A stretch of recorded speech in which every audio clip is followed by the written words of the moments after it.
So let me jump a little bit to the conclusion.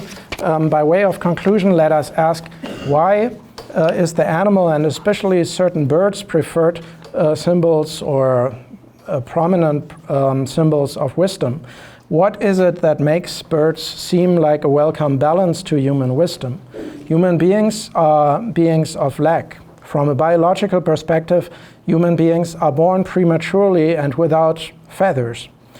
As we already saw in the case of Aristophanes, a major reason to explain the fascination with birds is that they, in contrast to humans, are capable of flying. In each human there's a trace of the Greek mythical picture of Icarus. Icarus does not listen to the advice of his father Daedalus not to fly too high or too low to evade the heat of the sun, and not too high to evade the heat of the sun, and not too low to avoid the vapors of the sea, which would destroy the technology that lets Icarus fly as if he would be a bird. Humans are both incapable of and existentially drawn into the lure of natural flight.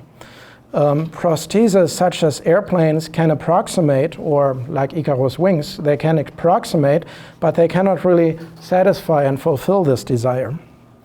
Animals and birds in particular are what we often see and hear but do not completely understand, even if we find them fascinating. They are like witnesses of us who put into perspective our given perspectives and teach us to take less importantly our tendency to take human wisdom to be the most important of things. Birds fascinate, and we encounter them in attitudes ranging from wonder to anxiety.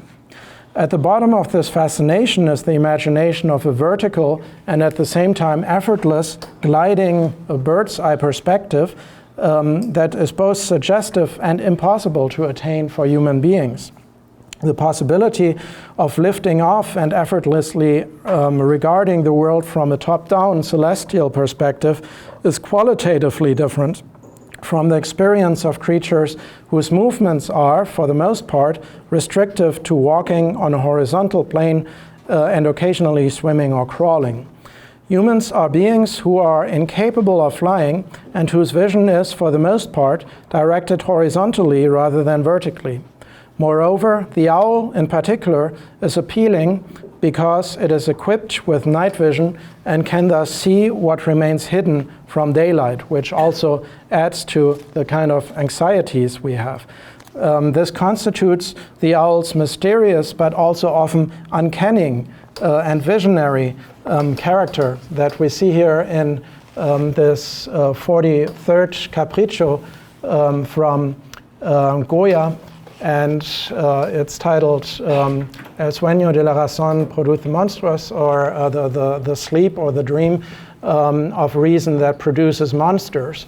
And so the owl here quite prominent, hovering over the sleeping reason of this poor fellow here.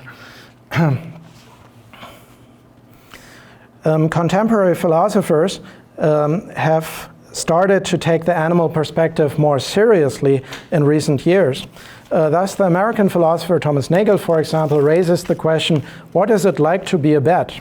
Human beings do not have experimental insight into the experience of seeing like a bat sees, if one can at all speak of seeing for an animal that uses high-frequency sonar system. The bat emits sounds beyond our hearing range and interprets the echoes that will be reflected by objects within range to acquire a sense of orientation. This sense is rather distinct from our human sense of orientation, and our imagination is too limited to grasp what it would be like. As an acoustic phenomena, we might conjecture that the bat calls or hears what a room is like rather than seeing it. In short, we know that there must be some way in which it does feel, in some way which exists that feels to be like a bat, even though we will, as human beings, never know what it is for the bat. We can imagine what it might be like for us, but not what it would be like for this bat. Ultimately, the bat remains for us, in spite of increasing biological knowledge, a fundamentally alien form of life, as Nagel says. How is our knowledge of an alien form of life that we know of but do not understand matter? So I will leave this as an open question, but instead of a conclusion, and in order to return to Minerva's owl, a brief reference to the visual arts could prove helpful. In addition to numerous other animals, Picasso had a profound artistic as well as personal appreciation for owls. He depicted them again and again and saw in the owl the bird of both wisdom as well as death, as well as violence. In Picasso's owls, the depicted owls often take on human form, or the humans take on the form of owls.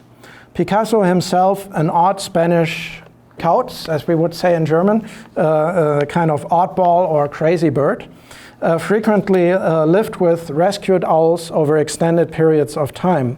He even conversed with them and watched them prey on mice and small cats. This must have been particularly intriguing to him, to watch them prey these animals that sometimes Picasso then even contributed to by bringing in more mice and so on. His owl depictions masquerade the clear-cut boundary between animal and human existence.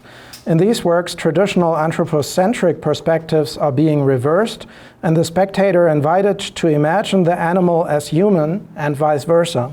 In one photograph, it is not so clear who is imagining whom, Picasso his owl, or the owl Picasso, or perhaps the painted owl in the background, both Picasso as well as the adopted owl. It does appear that Picasso and the owl have a strikingly similar gaze at any rate.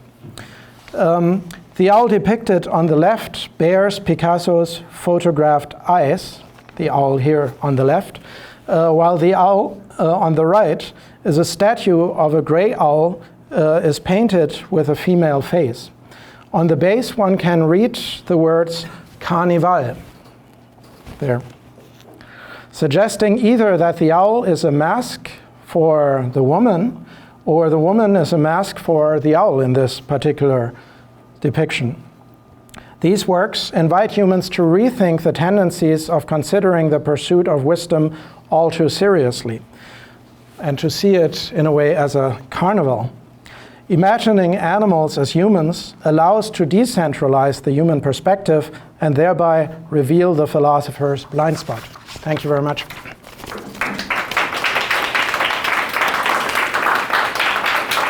ご清聴ありがとうございます。